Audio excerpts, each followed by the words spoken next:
नमस्कार दोस्तों, कैसे हैं आप लोग गाइस। उम्मीद करती हूँ आप सब लोग बहुत अच्छे होंगे। नौकरी समाचार चैनल में आप लोगों का बहुत बहुत स्वागत है। क्या सरकार बदलेगी महंगाई भत्ते की गणना का कैलकुलेटर, 3 महीने में तय हो डीए और डीआर। इसकी मांगें बहुत ज़्यादा ज़ोर हो गई हैं और केंद्रीय कर्मचारियों और पेंशनर्स के लिए क्यों उठ रही हैं अलग से उपभोक्ता मूल्य सूचकांक तैयार करने की मांग। बहुत ही बड़ी न्यूज़ निकल कर सामने आ रही है और अमर उजाला ने भी इसको कवर किया है। मैं एक ऑथेंटिक सोर्स आपको बता रही हूँ कि अमर उजाला की तरफ से भी इन चीज़ों के बारे में बात की गई है। और अमर उजाला एक बहुत ही बड़ा हमारा रेप्यूटेड आर्टिकल है जहाँ पे मतलब छपते हैं ये अमर उजाला पे। ये क्या है एक्चुअल में, क्या न्यूज़ निकल कर सामने आ रही है, डिटेल पर बात करेंगे। केंद्रीय बजट से पहले केंद्र सरकार के कर्मचारियों ने कैबिनेट सचिव के समक्ष एक नई मांग रखी है। Confederation of central government employees and workers के महासचिव जो हैं एसबी यादव ने कैबिनेट सचिव को भेजे अपने पत्र में महंगाई भत्ता और महंगाई राहत यानी डी और डीआर की गणना का कैलकुलेटर बदलने की मांग की है। अब कर्मचारी नेता ने कहा कि डीए की दर तय करने के लिए 12 महीने के औसत को 3 महीने के औसत से बदला जाना चाहिए। इसका अर्थ है कि परिवर्तनीय डीए दिया जाना चाहिए। इससे केंद्र सरकार के कर्मचारियों को हर 3 महीने में वास्तविक मूल्य वृद्धि से मुआवजा मिल सकेगा। सार्वजनिक क्षेत्र के बैंकों के कर्मचारियों का डीए इसी आधार पर तय होता है। इतना ही नहीं, केंद्रीय कर्मियों और पेंशनरों के लिए अलग से उपभोक्ता मूल्य सूचकांक तैयार करने की मांग की गई है। Confederation of central government employees and workers द्वारा 17 जनवरी को यह पत्र कैबिनेट सचिव को भेजा गया है। इसमें कहा गया है कि बैंकिंग कर्मचारियों का डीए हर साल प्रत्येक तिमाही यानी फरवरी, अप्रैल, मई, जुलाई, अगस्त, अक्टूबर और नवंबर, जनवरी में संशोधित किया जाता है। यादव के मुताबिक यदि जनवरी में मूल्य वृद्धि हो रही है तो इसकी आंशिक भरपाई 12 महीनों के बाद की जाती है। डीए की गणना और भुगतान 6 महीने के बजाय हर 3 महीने में किया जाना चाहिए। पॉइंट टू पॉइंट डीए प्रदान किया जाना चाहिए। अब डीए को न्यूनतम मूल्य पर राउंड ऑफ किया जाता है। जैसे हम 42.90 डीए के लिए पात्र हैं तो हमें केवल 42 डीए स्वीकृत किया जाता है। 0.9% डीए से केंद्रीय कर्मचारियों को 6 महीने तक वंचित किया जाता है। केंद्र सरकार के कर्मियों को पॉइंट टू पॉइंट डीए प्रदान किया जाना चाहिए। बैंकों और एलआईसी के कर्मचारियों को पॉइंट टू पॉइंट डीए मिलता है।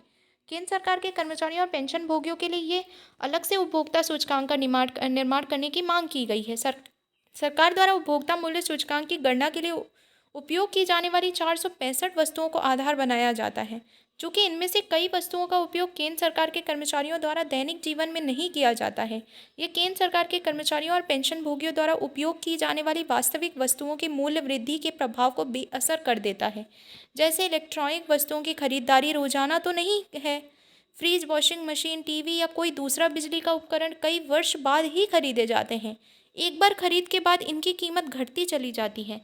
सरकारी एजेंसियों और दूसरी संस्थाओं द्वारा महंगाई का जो ग्राफ पेश किया जाता है उसमें अंतर होता है। ऐसे में महंगाई भत्ता तय करने के लिए जो गणना होती है उसमें भी बदलाव किया जाना चाहिए।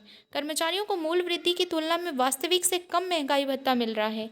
ऐसे में केंद्र सरकार के कर्मचारियों और पेंशन भोगियों के लिए एक अलग उपभोक्ता मूल्य सूचकांक बनाने की आवश्यकता है।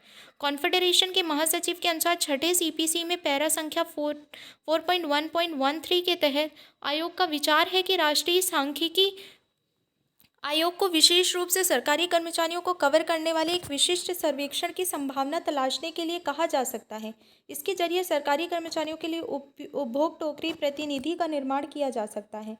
कर्मचारी संगठन के पदाधिकारी के मुताबिक उनके लिए अलग सूचकांक तैयार किया जाए। श्रम ब्यूरो, जो श्रम एवं रोजगार मंत्रालय का एक संलग्न कार्यालय है, देश के 88 औद्योगिक महत्वपूर्ण केंद्रों में फैले 317 बाजारों से एकत्रित खुदरा कीमतों के आधार पर हर महीने औद्योगिक श्रमिकों के लिए उपभोक्ता मूल्य सूचकांक संकलित कर रहा है। ये सूचकांक 88 औद्योगिक महत्वपूर्ण केंद्रों के लिए संकलित किया जाता है। अखिल भारतीय उपभोक्ता मूल्य सूचकांक अगले महीने के अंतिम कार्य दिवस पर जारी किया जाता है। इसमें डीए की गणना हर 6 महीने में की जाती है। श्रम ब्यूरो शिमला द्वारा बनाए गए औद्योगिक श्रमिकों के लिए उपभोक्ता मूल्य सूचकांक और खुदरा कीमतों अलग अलग खुदरा दरें दिखाते हैं। राज्य सरकार द्वारा संचालित सहकारी समितियों सहित आवश्यक वस्तुओं की खुदरा कीमतों और उक्त सूचकांक द्वारा तैयार खुदरा कीमतों में अंतर होता है। वस्तुओं की कीमत का शुद्ध अंतर 30% तक भिन्न होता है। श्रम ब्यूरो शिमला की तुलना में केंद्र सरकार के अन्य विभाग जैसे आर्थिक और सांख्यिकी निदेशालय द्वारा जारी खुदरा कीमतों में भी अंतर देखने को मिलता है। उपभोक्ता मामले विभाग का डेटा भी अलग रहता है। ऐसे में केंद्रीय कर्मचारियों और पेंशन भोगी उचित उपभोक्ता मूल्य सूचकांक से वंचित हैं।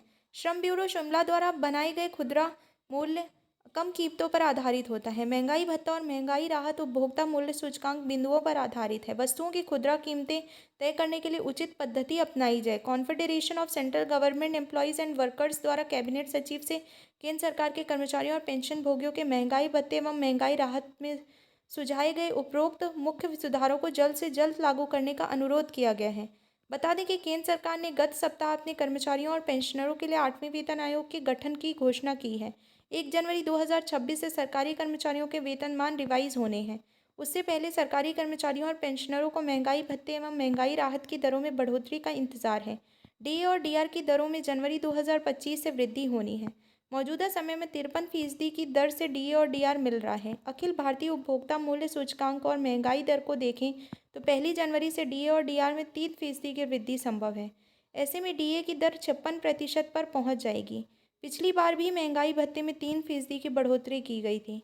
केंद्र सरकार मार्च में होली से पहले डीए और डीआर की दरों में बढ़ोतरी की घोषणा कर सकती है। सो ये न्यूज़ निकल कर सामने आ रही थी और मतलब लिटरली में बहुत ज़्यादा कंट्रोवर्सीज चल रही हैं कि किन बेसिस पर केंद्रीय कर्मचारियों और पेंशनरों के लिए मतलब ऐसे सवाल उठाए जा रहे हैं कि उपभोक्ता मूल्य सूचकांक तैयार करने की मांग की जा रही है कि पूरी तरीके से इस पर कार्रवाई की जाए। और ये बिल्कुल सच है क्योंकि जितना महंगाई मतलब जितना महंगाई बढ़ी है ना उस हिसाब से महंगाई भत्ता मिल ही नहीं रहा है एम्प्लॉयज़ को। और ये बिल्कुल सोचने वाली बात है। मेरे बहुत सारे व्यूअर्स मुझसे ऑलरेडी बहुत बार कंप्लेन कर चुके हैं। सो जी हाँ, पत्र लिख दिया गया है सेंट्रल गवर्नमेंट को, यही न्यूज़ निकल कर सामने आ रही थी। और अगर आप लोगों को और भी कोई अपडेट मेरी अगर आएगा तो मैं डेफिनेटली मेरी तरफ से आपको और भी इंपॉर्टेंट अपडेट्स मैं लेकर आऊँगी। सो आपको वीडियो अगर अच्छी लगी हो तो प्लीज़ आप लोग ज़्यादा से ज़्यादा शेयर करें और ज़्यादा से ज़्यादा अपने फ्रेंड्स और फैमिली के बीच में शेयर कर सकते हैं। जो सेंट्रल गवर्नमेंट इंतज़ार कर रहे थे कि इस पर भी कुछ ना कुछ बात आनी चाहिए, इस पर भी बात सेंट्रल गवर्नमेंट तक पहुंचनी चाहिए कि इन इन चीज़ों पर भी उनको ध्यान देना बहुत ज़्यादा आवश्यक है। सो आई होप कि अब आप लोग खुश होंगे और देखते हैं फ्यूचर में और क्या इस पर निर्णय होता है, सरकार की तरफ से क्या लिया जाता है। सो आई होप आज के लिए इतना ही, मिलते हैं अगली वीडियो में। जय हिंद, जय भारत। ऑलरेडी बहुत बड़ी वीडियो हो गई है। सो मैं और किसी वीडियो में और एक्स्ट्रा चीज़ें कवर अप करने की कोशिश करूँगी। सो आज के लिए इतना ही। जय हिंद, जय भारत।